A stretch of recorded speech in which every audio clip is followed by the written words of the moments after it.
Hey everyone, I'm Heather. This is Jamie. This is the podcast Life in Motion. And today we are talking about, I don't know, new year, new you. Not really, because it's the same old us doing the same old things. Whatever happened to our old intro from a few years ago where we said Life in Motion, where we talk about The ups, the downs. and everything in Everything between. in between, even the stuff you're not supposed to talk about. That's what we're going to talk about today. Are we? No, but what happened to that? I love that intro. Well, we broke out of that. Okay, we broke out of the mold. We're going to talk about being our authentic selves. Yeah. How do we do that? How do we live that? And we're going to take you along with us and then all the way into the whole year 2025. So let's get started.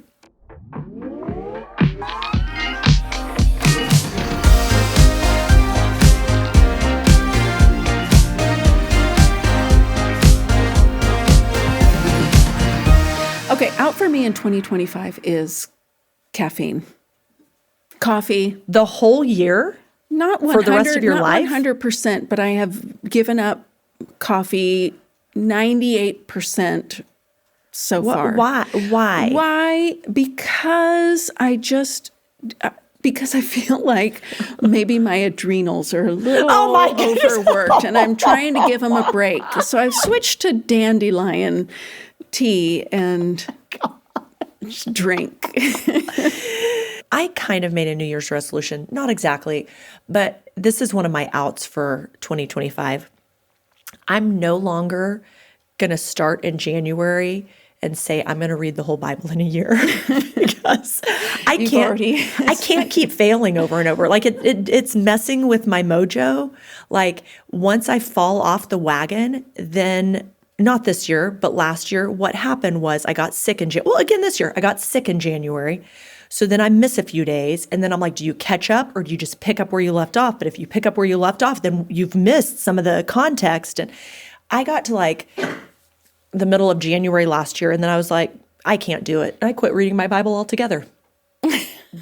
That's not great. Yeah. That's not great. So I remembered when we had our life plan done like a decade ago now, one thing that our facilitator told me was true about my personality is that I'm kind of hot and cold, on and off. And she said, you would do good to pick 3 days a week to deep dive.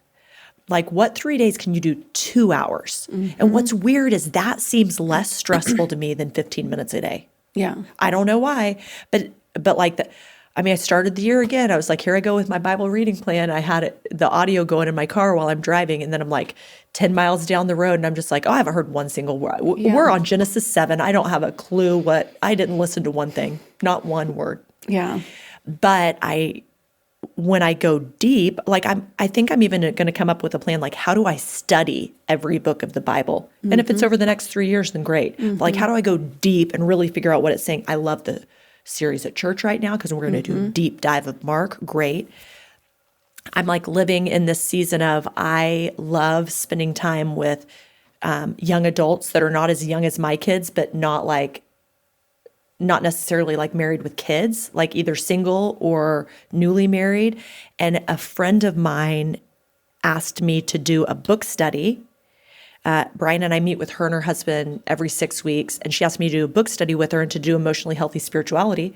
So I thought, you know what? I've done that before. Mm-hmm. And so and she's like, oh, you don't have to do it then. I go, you know what?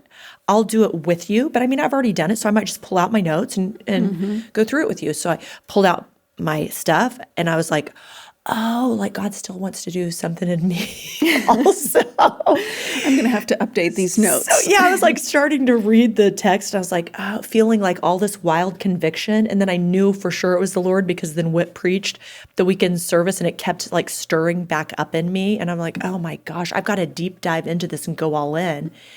And this is what my challenge for myself is for 2025. My challenge is that I felt like the Lord said to me, and I don't need, you can give me feedback. I don't need the whole world to give me feedback because I've mentioned this to a couple of people and it's kind of resonated with them, but then they start giving me their opinions and I'm like, I don't need your opinion or my opinion. I need to see what the Lord will say. But who did God make me before life happened? Like, who am I? Like, if I'm one of the symptoms of spiritual immaturity is not being the same person in public as you are in private. Well, I'm totally not the same person in public as I am in private. Some of it is probably okay because I do think you can go home, put your sweats on, take your makeup off, put yourself in a high bun, and that's fine because you're at home. So I do think your personality might be quieter or smaller, and that's okay. But there is something that comes on me, and I'm sure it's part a gift from God and might be a mask also. But like when I'm like talking to people and I can see that like they think I'm funny or whatever, I get louder and I get bigger and my jokes get more ridiculous and I exaggerate more. And it feels really good. But is that who God made me? Or is that a persona I'm putting on? And then at home, if I'm boring for my kids and my family, is that really me? Or am I not giving my best at home? And where's the balance? And I don't know that I know. I don't know at 48 that I know for sure in this season, who am I really? So that's what I'm going to find. And that's what I'm going to do. I'm going to deep dive 2025. What's out is Bible reading plan, making me feel like a failure every year by January 15th. What's in is a deep dive in scripture. I'm going to spend a few days a week really studying. Like yesterday, I was like, I love this day because I had time set aside and I like started going deep and like, I guess I don't really know what this means here. And looking at a commentary, I was like, I'm coming alive. So that's in for me. And what's also in is trying to figure out who really am I? Like, what if I don't even know? Here's what sparked this. I'm almost done talking. Lots of words. What sparked this was my dad dying. Because everybody loved my dad. Unless you lived in his house. And I don't mean we didn't love him. He was stable and consistent and he paid the bills and he was always there and he always showed up. But intimacy with us and really knowing us and caring about us emotionally, I don't think he had the ability to do that. So I'm not throwing shade. I don't think he knew how to do that. But I want more for my kids. And I'm so similar to him. So I don't want at my funeral for the whole world to show up and say how amazing of a person Jamie Job was. And my kids go, yeah, she wasn't like that with us. Which I've been to funerals where the family is just like, man, I wish I would have known this person. That person was amazing. So yeah, I have enough ins and outs for the year. So you're going to have to come up with some. you got, I think that was 2. 2 outs and 1 in. So That's an interesting thought of how do you be the same person? yeah. Everywhere you go. I feel like, for me, am I the same person? And it's challenging because people have a preconceived idea of who I am. Absolutely. And it's really nice when I go to the hospital, I'm just me. Yeah. You're You're not a pastor's wife. You're not running a church. You're not a mega church person. You're just my fellow chaplains at the hospital have come across the podcast on social media, and they're just like, Do they like us? yeah, they do, but they're just like, what is this? Right. Right. And I'm just like, oh, we just do this little Just podcast. a little something we do. But it's kind of weird when my church world and my hospital world collide. Yeah. And because like, how do I navigate being all one person in one place? Right. Yeah. Also, in Emotionally Healthy Spirituality, in that first chapter, there's a pie chart of like a person. And I would have looked at it if I would known I was going to talk about it. But it's like physical, spiritual, emotional, mental, whatever. And you're equal parts, all of that. And I think maybe, I don't know that I would do it different, but I think maybe when we started our podcast, maybe I failed myself a little bit because I was emotionally unhealthy. So I'm like, I'm going to go to counseling. I want to deal with depression. So I'm going to eat healthy. I'm going to go to a naturopathic doctor. I'm going to eat healthy. I'm going to exercise. I went all in mentally and physically. And I wasn't putting God on the back burner, I don't think. But it was more of a season of like, I'm going to do everything in the natural. I'm just going to make sure I'm doing everything. And I think I want my life to look more equal parts everything. I don't want to quit working out. I don't want to quit eating healthy. Well, I do want to quit over the month of December every year, I guess. I don't want to quit eating healthy. I don't want to quit, in my relationship with the Lord. I think I want more, I hate to use the word balance, but I think I want more balance. I want to be, I don't want to be consumed with any one thing. I want to level it out, I think. I don't know. I'll think about that. Yeah. Well, I don't think you can truly excel and, if we use those words, achieve in one area while another area is failing. Right. Really. That's true. I mean, you could really work on your physical if you wanted to. Except for I'm almost 50 now, and like when I really work on my physical, it really only gets me healthier. It doesn't change anything anyway. I'm just like, what is happening? But anyway, sorry. But you can, I mean, what is that? If all you do is succeed in the physical, then what do you have? Nothing, just a cute body. Yeah. But not even that if you're a certain age. Yeah, and then if you're succeeding in the spiritual. But you can't relate to anyone, and God calls you to be a light to this world, but you're so secluded over here, head down, that you don't see people. That seems to be a problem. How often and where it comes from, and this is going to be a wandering thought for a second until we find the thread. Okay, I love that. But how you do find and lose who you really are. Sure. So my kids, growing up, I've got many different stages right now, from preteen through young adult, and I have married young adult. Young adult. So I've seen them, and I think that this is more true for the girls, but it's true for all of them. I see them trying on different personalities, so to speak, or they're trying to fit in with people at school or whatever. So I see them trying on a different way of talking or a different way of dressing, and then, it's kind of like you're always trying to figure out, well, who am I and what do I like? Yeah. And I mean, I moved so quickly into married and then kids, and, spent so many years in the little kid area that you're just like, is this who I am? And then when they start moving out of the house, you're like, well, who am I now? Right. And in today's day and age, it's like, look inside yourself to find out who you are. You know what I think is fascinating is well, surely there's more than two schools of thought, but I know for sure there's two schools of thought, which you like how I'm, okay. You're pinching them. No, one school of thought and then another one. Pete Scazzero's book that I'm currently studying, Emotionally Healthy Spirituality, will say that let me make sure I'm saying this right. You need to, if I say them wrong, just flip-flop them. It's fine. You need to know yourself to know God. Like, you need to know your weaknesses, so you know where to invite him in. But then today, when I was doing a little devotional, I was looking at Thomas Merton, was he a Catholic priest or a monk? Anyway, he's one of those two. But he's saying, you never would know yourself. And I think this is Tim Keller's approach too. You never know yourself until you know God.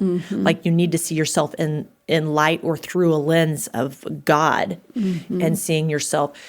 So with those two trains of thought, is it a little bit of both? Does it depend how you're hardwired? Does it, certain authors I think that they go relate hand to in different hand. people. Yeah, like you can't do one without the other. Yeah. And when you're only trying to know yourself, you're going to get lost, because you're going to build something, especially with social media and all of the things. It's like when you're trying to figure out, who am I?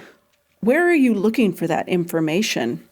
Turns out I'm looking at my Strengths Finder. I took a Clifton Strengths Finder and I pulled it up yesterday to look and see, like, how am I, like, hardwired? And it is big personality. But then I very quickly felt kind of the Holy Spirit tug on my heart saying like, just set that down. Like, ask me who I made you. So I don't think that's going to be a question that I ask the Lord and he answers. You know, sometimes like the Lord will show you something in 1 second that would have taken 10 years to study out. I don't sense that this is going to be something that he downloads to me really quickly. I think he's trying to take me on a journey. And I'm sure my big personality is going to be okay in some regards.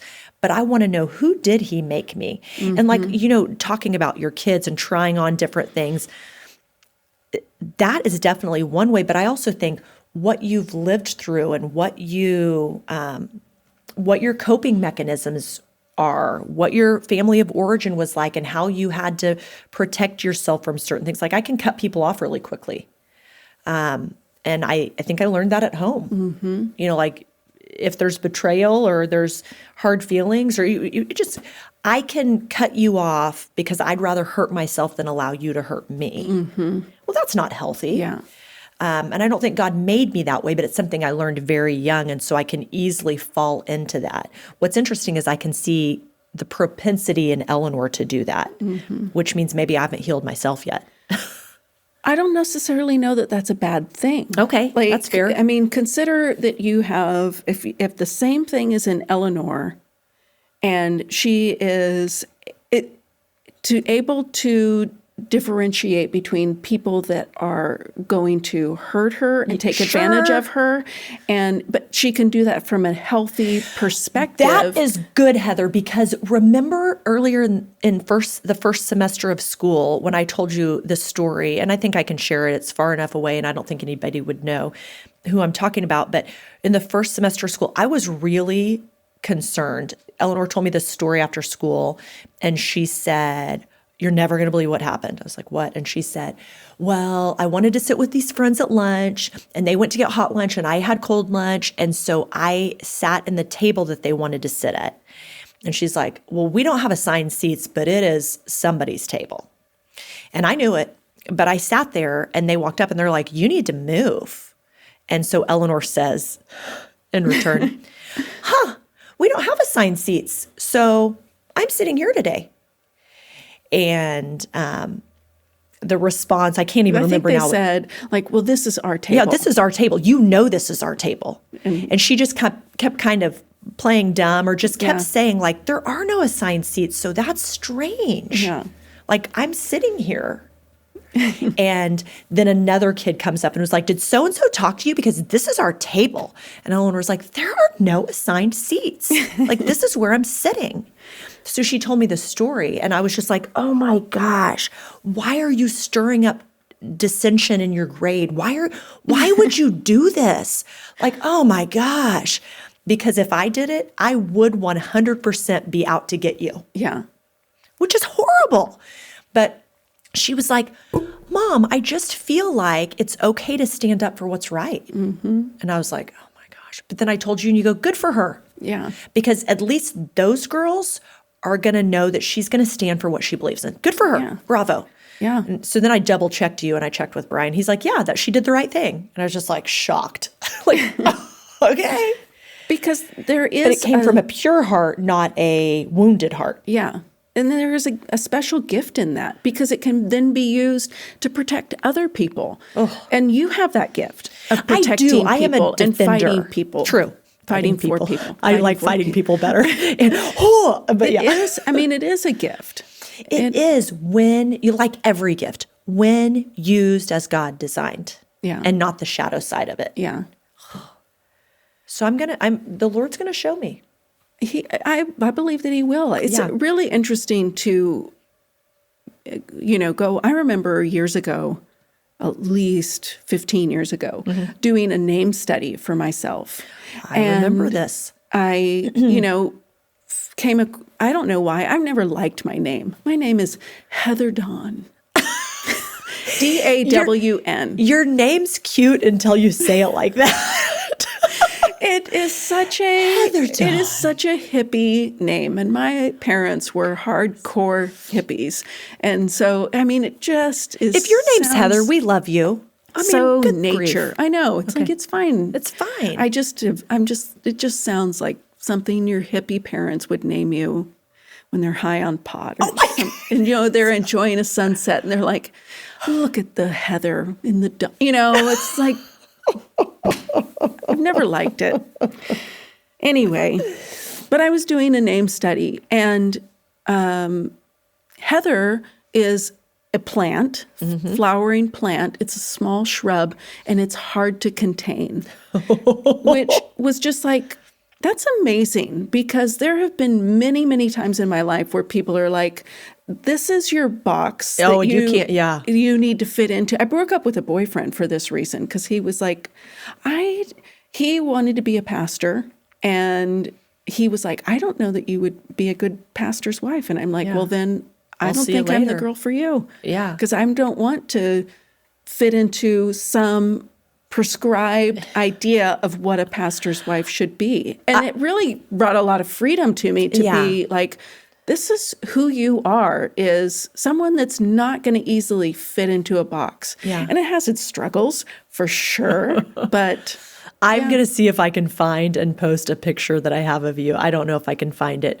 When we were in Muir Woods in is that California? Yeah. In California, and there's a sign next to the walking path that says something like, stay on the path. It says something, something. And it's of you just feet on the path, or maybe 1 foot on the path, 1 foot off the path, just reaching as far as you can into the wilderness where you're not supposed to be. There was the little thing I wanted to pick, and yeah, it's just like, I'm not gonna be crazy. I'm not gonna go sprint over there. But I mean, just 1 foot is fine. Right. I don't need to get all the way off the path. Just 1 foot off the path. What started this conversation about you? We're talking about your name. Oh, just finding out who you are. Yeah. Like, it's just, the dangerous part for me right now is I am very comfortable with who I am. Mm-hmm. But then that also means that I am less dependent on the Lord. Sure. Because it's like, I know my strengths. I know what I'm good at. I know my gifts are being well used at the hospital. Sure. And so it's kind of like, I can do that out of my own strength, thinking and doing, and my own strength. And so, I mean, for me, the danger right now is knowing who I am and being who I am without the Lord guiding me. Yeah, that's the same with this young adult I'm doing emotionally healthy spirituality with. She was saying she is a speech pathologist in a public school, and she was talking about how she wants to make sure she integrates the whole of her life, because she's like, I've got church and I've got my job, and I'm a believer everywhere I go. I don't lose any of that, but I'm good at this. I know if this strategy is not working with this child, then probably this one that will, and maybe this one, and maybe this one. And so I was saying, maybe one way you integrate is just before a new student walks in, you say, Lord, would you illuminate the best, path to take with this particular? Would you let me be a representative of you as I do this? And I was like, of course you're going to use your mind to do it. But she's good at something. Mm-hmm. So it's easy to just go do what you're good at. Yeah. Yeah. That you would miss an interaction or something because you're just like, yes, we're doing our job. Yeah. And you would miss an opportunity that the Lord would have in front of you. Right. So I think for myself for this year, knowing... Are you about to steal mine, knowing who you are? No. Okay. Knowing the danger that I can fall into. Sure. Because that probably my end for this year is I got to put some parameters on it. But it is something around fasting and like doing less, or I'm not sure exactly what it is. Okay. But it's kind of like, for me, so that I can listen. Like, I like to listen to audiobooks, and I don't necessarily start first thing in the morning listening to an audiobook, but while I'm doing chores or driving, I can listen to an audiobook. But when I'm listening to an audiobook, I'm not listening to the Lord. Sure. It's what's in my head is the story that's in my head. Right. And so it's kind of like putting tighter parameters on when am I going to listen to an audiobook. Yeah. Give me only certain hours of the day or only during certain activities do I listen to an audiobook. Reminding myself to be hungry for the Lord, doing regular fasting are things that I want to focus on, because I can just sense it. It would be easy for me to live this season of my life in my own strength. Sure. And that would be really dangerous and bad news. Okay. An N for you is going to be, for both of us, is going to have to be continual growth, however the Lord wants to define that for us. I've been looking a little bit ahead at like people in the church that we know that are empty nesters. And then even my mom spent some time at our house over the break, and she's in a much different season because she's elderly and now a widow and grieving. And so, and grieving. But I felt like I heard the same stories over and over. And maybe in this season of grief, she's lost her curiosity. And then I see empty nesters in our church that Brian and I will talk to that are like, this is harder than I anticipated. But it's because we get so used to doing things. And I think we have to watch ourselves at our age that we don't do things in our own strength or fall into just same old. Yeah. Routine. Yeah, I don't want to be the same person next year than I was last year. I do want the Lord to challenge me. I want to continue to be curious and continue to grow and continue to evolve into the person that God wants me to be, because I don't want to wake up in 15 years as an empty nester and look at Brian and go like, oh, this is really boring. Because we're still doing things the way we were doing things when our house was filled with children. Because it will be different when it's not filled with children. And I don't want to get old enough or get in a rut where I don't have enough interaction that I only have the same one story over and over and over. I want to remain curious and wonder about other people. And I think that's why it's so fun right now, the different younger people that I have in my life. Just because it's just like, I can learn from you just as much as you can learn from me. Yeah. And trying to see things differently. Yeah. Okay, so in for 2025 for us and the whole world is continual growth. Sure, why not? Okay, good. I'm going to put a parameter right around you. I'm going to put a box around you. Everybody that grow. listens to Life in Motion, you're all required to grow this year. As we wrap up today and we are setting off into the new year to be better selves, to be curious, to be learners, to grow in our relationship with the Lord, to figure out who the heck we are. Yeah, to grow in our relationship with the Lord, to know who He is and what He has for us. That's probably just more me, but to know who the heck we are. I mean, do I have to figure out who you are? Do I have it all figured out? No. No. So this is what we're going to keep on talking about. At least for the next several months. And that includes like who we are as friends and spouses and parents. And talking about that, Heather, if we have listeners that are local, especially from our church, you and I are the speakers at Church on the Move Tulsa's Galentine's event on February 16th. Yes, this will be fun. Yeah, you can get a ticket at cotm.info. It's a ticketed event. It's going to be kind of podcast style. Like we're going to, I think, do Q&A. We don't know what we're going to do. We never know ahead of time. But we have that coming up, and we're going to probably talk about being girls, talk about relationships and friendships. Our most listened to podcast last year. Do you remember what that was? I think that was Bodice Rippers. So we're going to be, for Galentine's, we're going to get ourselves a couple of bodices and rip them? No, we're not. Scandalous. We're not getting any bodices anyway. I don't know about that. That wasn't our most listened to. That was our most watched short. Okay. But our most listened to podcast was Sex and Marriage. Okay. So I think people want to know what we think about sex and marriage. And I mean, we'll tell you. In fact, if you have questions or you have specific topics you want to hear us talk about, we're open to that. No promises, because we go where we want to go. But if you have a question or a topic and you think, I really wish they would dive deeper into this, we will take it prayerfully into consideration. So thanks for being a part of all we do here in Life in Motion. It would help us and we would love it if you like this, comment, share this. We're trying to get out to the nations. So if you would help us by sharing this with your friends, it would mean so much to us. Have a great day. We'll see you next month.